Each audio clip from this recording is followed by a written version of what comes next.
मध्य प्रदेश में कमलनाथ के खिलाफ प्रदर्शन करने की बीजेपी ने रणनीति तैयार की है। कल प्रदेश भर में बीजेपी कार्यकर्ता कमलनाथ के खिलाफ प्रदर्शन करेंगे। कमलनाथ पर चीन के एजेंट के तौर पर काम करने का आरोप पार्टी नेता लगा रहे हैं। कमलनाथ के भांजे रतुल पुरी के ठिकानों पर सीबीआई की छापेमारी पर कांग्रेस से जवाब मांगा गया है। उपचुनाव में भ्रष्टाचार को मुद्दा बनाया जाएगा, वीडी शर्मा ने यह बयान दिया, यानी कि कांग्रेस के नेता और पूर्व मुख्यमंत्री कमलनाथ के खिलाफ अब बीजेपी घेराबंदी की तैयारी कर रही है। कमलनाथ के भांजे रतुल पुरी के ठिकानों पर छापेमारी को लेकर भी अब मुद्दा बनाया जाएगा और बीजेपी के अध्यक्ष प्रदेश अध्यक्ष वीडी शर्मा ने कहा, उपचुनाव में भ्रष्टाचार को मुद्दा बनाया जाएगा।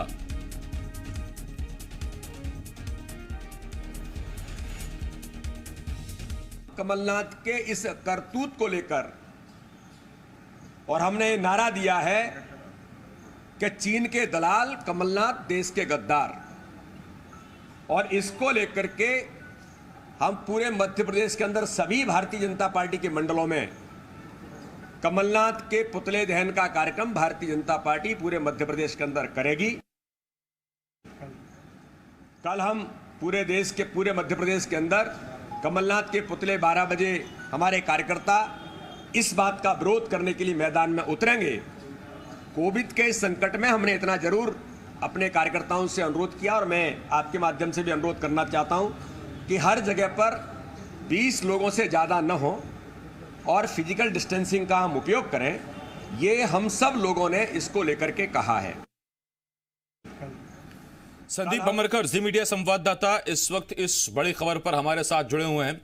संदीप, एक तरफ जहां चीन के सैनिकों के दुस्साहस, भारत का उसको जवाब और फिर 20 जवानों की शहादत को लेकर कांग्रेस जिस केंद्र सरकार पर अब तक हमलावर थी, उसी चीन कनेक्शन का मध्य प्रदेश में इस्तेमाल किया जाएगा उपचुनाव के लिहाज से। बिल्कुल, और इसको मध्य प्रदेश की सियासत में इस्तेमाल करने के अलावा उपचुनाव में इसको मुद्दा भी बनाया जाएगा। जिस अंदाज में बीजेपी इस पूरे आंदोलन को उठा रही है उसकी रणनीति साफ नज़र आती है। और आसिफ, अगर कुछ दिनों पहले के बयान हम देखें तो हर बीजेपी का लीडर ये कह रहा था कि होने वाले उपचुनाव मध्य प्रदेश में कमलनाथ वर्सेस शिवराज होंगे, और अब कमलनाथ पर निशाना जिस तरह से साधा जा रहा है ये साफ संकेत देता है कि बिल्कुल टारगेट कर बीजेपी चल रही है। जो चीन का कनेक्शन का आरोप लगाया जा रहा है उसमें ये तर्क दिए जा रहे हैं कि जिस दौरान कमलनाथ केंद्र में वाणिज्य कर मंत्री थे और उसी दौरान एक आयात शुल्क कम किया गया था और उसका पैसे का इस्तेमाल राजीव गांधी फाउंडेशन में शामिल किया गया था। तो इससे राजीव गांधी फाउंडेशन, गांधी परिवार और कांग्रेस को काफ़ी फ़ायदा हुआ था। ये फाउंडेशन गांधी परिवार से जुड़ा हुआ है, ये बात सभी जानते हैं। तो अब उस कनेक्शन को मध्य प्रदेश में कमलनाथ से जोड़ते हुए इसका इस्तेमाल किया जा रहा है। अब कमलनाथ ही क्यों, सवाल ये उठता है। कमलनाथ इसलिए क्योंकि पिछले विधानसभा चुनाव में कमलनाथ को साफ सुथरी छवि वाला नेता बनाकर कांग्रेस ने मैदान में उतारा था और इसी का इस्तेमाल किया जा रहा था। शिवराज पर आरोप लगाए जा रहे थे और कमलनाथ को साफ सुथरी छवि वाला नेता बनाया जा रहा था। तो जो छवि पेश की गई थी उसको तोड़ना ज़रूरी है। और 15 महीने के बाद में जब एक बार फिर से उपचुनाव करीब आ गए हैं तो ऐसे में कमलनाथ की छवि पर प्रहार करना और साथ ही साथ कमलनाथ सरकार के दौरान किए गए कामों पर टारगेट करना, उनको गलत बताना, ये भी बीजेपी की रणनीति में शामिल है।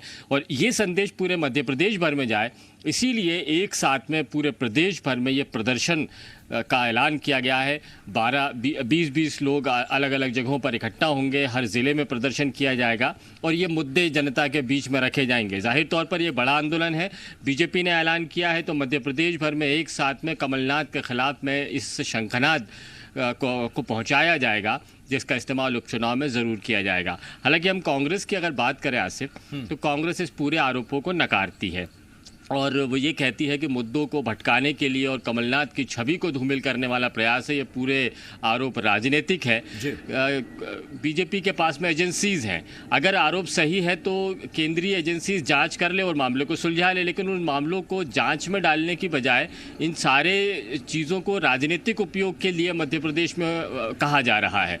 तो ये केवल राजनीतिक आरोप है। अगर कुछ होता है तो अभी तक सीबीआई या आईटी या फिर दूसरी एजेंसीज, इन्फोर्समेंट डायरेक्टरेट है, ये अपना काम कर चुके होते, तो वो सब नहीं हो रहा है। इसीलिए ये सारे राजनीतिक आरोप हैं, इनका आरोपों का उपचुनाव में जवाब दिया जाएगा। तो दोनों ही तरफ से मोर्चाबंदी कर ली गई है। ये पूरी तैयारी उपचुनाव को लेकर है और ये एक तीर से दो निशाने बीजेपी साध रही है। एक तो उपचुनाव में आक्रामक ढंग से कूद रही है, दूसरी तरफ एक जो बड़ा हथियार कांग्रेस के पास में था, साफ सुथरी छवि, उस छवि को तोड़ने का काम भी बीजेपी इस जरिए कर रही है।